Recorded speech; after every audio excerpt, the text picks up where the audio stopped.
Hello guys. बहुत से लोग इस वीडियो को पहले 10-15 सेकंड में ही छोड़ के चले जाने वाले हैं और उन लोगों के लिए वीडियो है भी नहीं, आप जा सकते हो। ये वीडियो उन लोगों के लिए है जो सच में कुछ करना तो चाहते हैं, लेकिन जो आस पास वाले लोग हैं, जो कलीग्स हैं उसके, उनकी वजह से नहीं कर पाते। मैं अपना भी इसमें एग्जांपल दूंगा कैसे इस चीज़ से आप बच सकते हो। मैं कैसे बचा हूँ वो बताऊँगा। और साथ में 48 लॉज ऑफ पावर जो बुक है, उसमें भी 2 नियम इसी से रिलेटेड हैं, उसके बारे में बात करेंगे। तो मैं चाहूँगा कि आपको थोड़ा सा इस वीडियो में थोड़ा सा अटेंशन दे के इस वीडियो को देखो।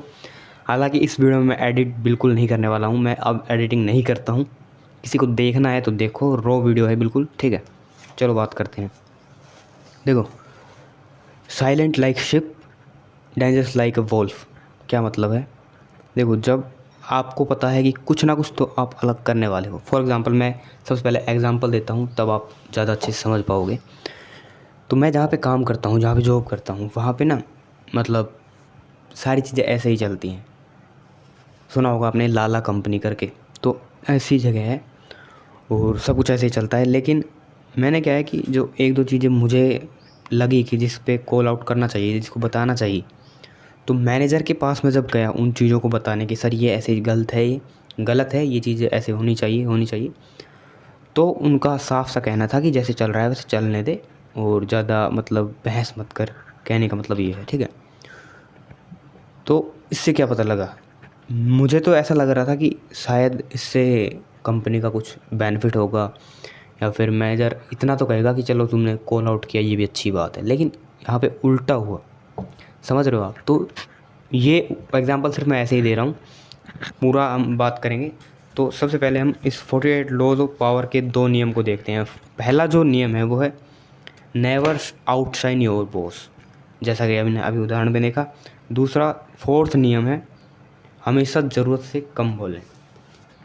इन दोनों नियम पे बात करते हैं और किस तरीके से आपको ये काम करना है। देखो, कोई भी अगर आप ऐसा काम कर रहे हो जो नॉर्मल सोसाइटी में लोग नहीं कर रहे हैं, तो ऐसे में आपको ना बहुत ही ज़्यादा साइलेंट रह के काम करना पड़ता है। मैं आपको समझाता हूँ इसका उदाहरण। ये वीडियो जो आप देख रहे हो, इसके बारे में तुम्हें और मुझे, इसके अलावा किसी को नहीं पता।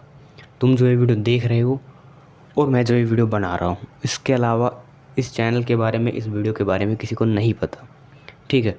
यूट्यूब पे जिन लोगों ने चैनल देखा है उनको पता होगा, लेकिन ये मैंने क्यों किया इसके बारे में बताता हूँ। इससे पहले मैंने एक चैनल बनाया था 2-3 साल पहले, और अब तक मैं उस पर काम ही करता रहा, लेकिन उस पर ना ग्रोथ तो मिली नहीं। लेकिन मैंने पूरे अपने गांव में बता दिया कि मतलब बता दिया क्या, पता चल गया, क्योंकि मैं किसी से छुपाया नहीं उसको। तो जब आप किसी एक दोस्त को भी बता देते हो तो वो खुद फैला देता है पूरे गांव में, समझ रहे हो? तो ऐसे में ना पूरे गांव में पता लग गया कि वीडियो बनाता है, वीडियो बनाता है। हालांकि मुझे ग्रोथ नहीं मिली उसमें, लेकिन सबको क्या लगा कि भाई इसमें कुछ करेगा ही।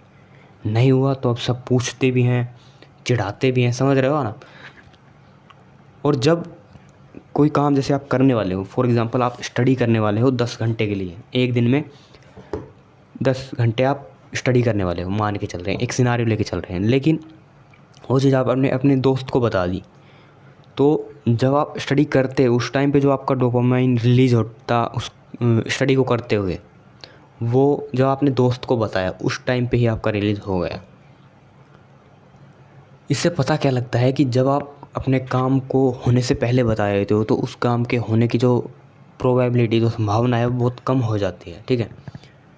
दूसरी चीज़, आप अपने अंदर कुछ भी सोच रहे हो, यहाँ पे आप कुछ भी सोच सकते हो, लेकिन बाहर आपको, ये जो मैंने थंबनेल लगाया है ये इसी से रिलेटेड है कि आपको एक्ट सबके तरीके से ही करना है। सब जैसे एक्ट कर रहे हैं सेम उसी तरीके से आपको एक्ट करना है, और थिंक आप कैसे भी कर सकते हो, वो आपके पास है। लेकिन सबको पता नहीं चलना चाहिए कि आप किस तरीके से थिंक करते हो, किस तरीके से सोचते हो। आप जैसे आप कहीं जॉब करते हो, कोई काम करते हो, स्टडी करते हो, तो नॉर्मल जहाँ वैसे लोग हैं उनके साथ सिर्फ वैसा ही आपको बिहेव करना है, ठीक है। अंदर से आप कुछ भी सोचते हो उनके सामने अपने ओपिनियन मत रखो। इससे होगा क्या कि आपको कॉन्ट्राडिक्शन देखने को मिलेगी। आपके ओपिनियन की जो ऑडेसिटी, जो वैल्यू होती है, वो आपके ही नज़रों में कम होने के चांस होते हैं। इस चैनल के बारे में मैं इसीलिए किसी को नहीं बता रहा हूँ क्योंकि जिस दिन मैंने बता दिया उसी दिन से वीडियो का जो कंसिस्टेंसी है वो टूट जाएगी, मुझे पता है। तो मेरा टारगेट है अब कि इस चैनल पे इस साल में 400 वीडियो डालनी है। तो जैसा कि मैं बता चुका हूँ आपको, अंदर से आप कुछ भी सोच सकते हो। देखो, इस वीडियो से आप क्या लेकर जाओगे वो बता देता हूँ। इस वीडियो से आपको ये लेके जाना है कि सोसाइटी में रह रहे हो तो सोसाइटी के हिसाब से जो भी काम कर रहे हो वो सोसाइटी के हिसाब से ही होना चाहिए। जब तक कि आपके माइंड में जो चल रहा है वो सामने ना आने लगे, ठीक है, वो रिज़ल्ट ना दिखाने लगे, तब तक ठीक है इस चीज़ पे काम करना। एक्ट आपको भीड़ों में ही करना है, समझ रहे हो आप? शिप की तरह ही आपको एक्ट करना है, भीड़ में ही चलना है। लेकिन जो आप सोच रहे हो उसको कभी भी सेम भीड़ के तरीके से नहीं सोचना है। सोच आपके पास अपनी है, आप जैसे चाहो वैसे सोच सकते हो, ठीक है। बहुत जल्द मैं इस पे 48 लॉज ऑफ पावर पे एक सीरीज़ लाने वाला हूँ। तो अगर आप उस सीरीज़ को देखना चाहते हो तो आप इस चैनल को ज्वाइन कर सकते हो। बाकी मैं आपसे और वीडियो मिलूँगा। अभी फ़िलहाल मुझे जॉब पे जाना पड़ेगा, तो मैं भी इसी नियम का भी फॉलो करता हूँ। मैं सिर्फ हंसी मजाक करता हूँ। पहले मैं बिल्कुल हंसी मजाक नहीं करता था कंपनी में, अब मैं करने लगा हूँ क्योंकि नॉर्मल दिखने के लिए। अंदर से मैं क्या सोच रहा हूँ किसी को नहीं पता। बाहर से मैं एक्ट कैसा कर रहा हूँ सिर्फ वही मैटर करता है फ़िलहाल के लिए, ठीक है। तो ये बात था और आई होप आपको भी समझ में आया होगा। सिर्फ इतना करना कि आपके माइंड में आपको लग रहा है कि कुछ अलग चल रहा है तो सिर्फ उसको किसी को मत बताना। जो भी कुछ करना है पहले करो, रिजल्ट आए तब किसी को अपने आप पता लग जाएगा। मैं तो सोच रखा है भाई इस चैनल के बारे में कभी किसी को नहीं बताऊंगा। आगे से किसी को पता चलता है तो अच्छी बात है, नहीं पता चलता है तो बहुत अच्छा है। अगर ये चैनल मोनेटाइज हो भी जाता है तब भी नहीं बताऊंगा, ठीक है। तो यही था वीडियो, बाकी मैं कल मिलता हूँ आपसे।